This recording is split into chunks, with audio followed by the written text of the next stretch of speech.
This is where Nigeria used to ship, export and import products, especially all those British. They will export products from Caribbean, European, and South America.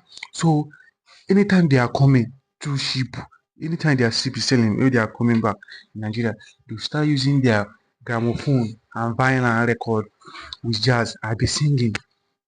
As they are singing all those things, so Nigeria will be feeling it.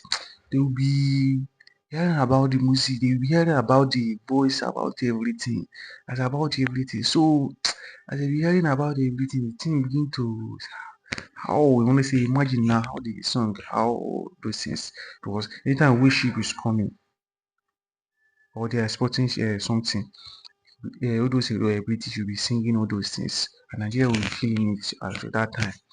And let me tell you, there's another people that help shape this jazz music in Nigeria, which form Afrobeat today. What is Saro people? There's a group of people that are called Saro. All those people, they were slaves. They were slaves in Brazil and Caribbean and Freetown. So through all those places, they are you used to hear all those jazz music. But as they come back, as they return back, they find and create their own sound. As they create their own sound, this is when people will gather where they are selling palm tree, everybody will be drinking, everybody will be rejoicing.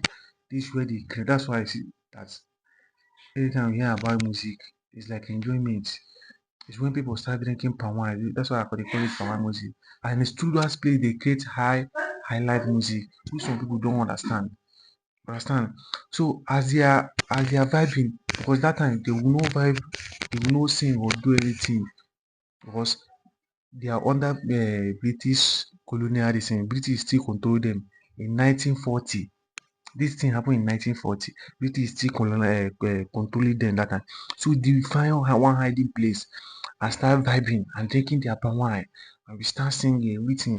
So during all those things, during all those time, all those British will be some people will be sneaking, entering all those places to be following them to the vibe was them in their own jazz. Nigeria have created, they have added their own ingredients, they have added their own African everything, we change everything, we make the music unique.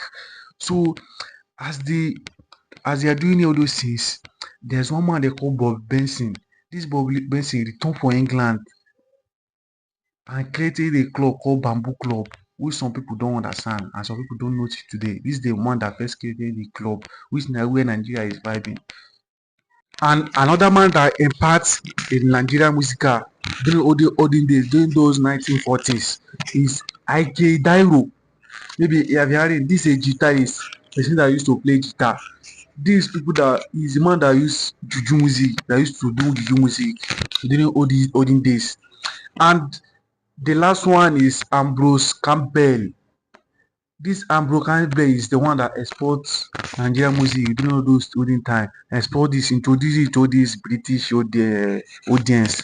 For example, he's the first man that produce uh, export our music during all this olden time. Understand? Now, see how the music, see how Afrobeat spread in Africa during that time. This during that time, Nigeria is used to vibe everything. People from Ghana, people from Sierra Leone, people from Cameroon will come to Nigeria. Even their musicians, travelers will come to Nigeria. We start vibing to the music. I start listening. So as they are vibing, as they go back, they use Nigeria own style, join their own style and created a music, created their own version. This happened in Ghana. This happened in Sierra Leone, and this happened in Cameroon again. And another thing that helped and sharp our music during that time, they introduced radio. So through that radio, our music started exporting, going different place. For you to know that Afrobeat is from Nigeria, which uh, other countries from Africa come to Nigeria to vibing and enjoyment during those olden days.